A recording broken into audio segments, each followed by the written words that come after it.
വർഷങ്ങളായി യോഗ പരിശീലനം നടത്തുന്ന ആളാണ് നടി സംയുക്ത വർമ്മ. യോഗയിലൂടെ വലിയ മാറ്റങ്ങൾ സംയുക്തയ്ക്ക് വന്നിട്ടുണ്ട്. തൈറോയ്ഡ് പോലുള്ള പ്രശ്നങ്ങളും ഇമ്മ്യൂണിറ്റി പ്രശ്നങ്ങളും സംയുക്തയ്ക്കുണ്ടായിരുന്നു. ഇതെല്ലാം ശമനം വന്നത് യോഗയിലൂടെയാണെന്ന് സംയുക്ത പറയുന്നു. ഒരു അഭിമുഖത്തിലാണ് സംയുക്ത പറഞ്ഞ വാക്കുകളാണ് ശ്രദ്ധ നേടുന്നത്. യോഗ ചെയ്യുന്നത് ശരീരം ആക്സെപ്റ്റ് ചെയ്യാൻ തുടങ്ങും. ഈ പ്രായത്തിൽ എനിക്ക് മനസ്സിലാകുന്നത് ഓരോ ഘട്ടത്തിലും റിലാക്സ് ചെയ്യാൻ പഠിക്കുക എന്നതാണ്.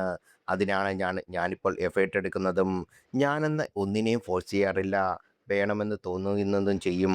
ആദ്യം ബോഡിയാണ് നമുക്കെല്ലാ സൂചനകളും തരുക. എനിക്കെൻ്റെ ബോഡിയിൽ ഭയങ്കര വിശ്വാസമാണ്. അധിക പേരും നമ്മുടെ ബോഡി തരുന്ന സിഗ്നലുകൾ ശ്രദ്ധിക്കാറില്ല. ഞാൻ മോയ്സ്ചറൈസർ ഉപയോഗിക്കാറില്ല. നമ്മൾ വെള്ളം കുടിക്കുന്നത് കൊണ്ടോ തൈറോയ്ഡ് പ്രശ്നങ്ങളുള്ളത് കൊണ്ടോ ആദ്യം ചർമ്മത്തിൽ വളർച്ച വരും. ഇതൊന്നും നമ്മളറിയില്ല. മുഖക്കുരു വരുന്നത് എന്തൊക്കെ ഹോർമോൺ പ്രശ്നങ്ങളുള്ളത് കൊണ്ടാണ്. നമ്മുടെ ഭക്ഷണം ശരിയല്ലാത്തത് കൊണ്ടാണ്. ഇതെല്ലാം നമ്മുടെ ശരീരം വെച്ച് തരുന്ന സിഗ്നലാണ്. ഇതെല്ലാം അവഗണിച്ച് ചർമ്മത്തിൽ മോയ്സ്ചറുകളും സ്കിൻ കെയർ പ്രൊഡക്റ്റും ഇടും. നമ്മുടെ ബോഡിക്ക് ഒരു ഇൻ്റലിജൻസ് ഉണ്ട്. എന്ത് കഴിക്കണ്ട കഴിക്കണം എന്ന് അതറിയാം. ആ ബോഡി നമുക്കുണ്ടാക്കി എടുത്തതല്ല, അമ്മയുടെ വയറ്റിൽ ഉണ്ടാക്കിയതാണ്. അത്രയും ശക്തിയും ഇൻ്റലിജൻസും നമ്മുടെ ശരീരത്തിനുണ്ട്. ബോഡി ഇൻ്റലിജൻസിനെ അവഗണിച്ച് ഓവറായി ഒന്നും ചെയ്തു കൊടുക്കാൻ കാര്യമില്ല. ശരീരത്തെ ഒരുപാട് പാമ്പർ ചെയ്യണ്ട. ഇത് വ്യായാമമായാലും യോഗ പ്രാക്ടീസ് ആയാലും സംയുക്ത വർമ്മ പറയുന്നു.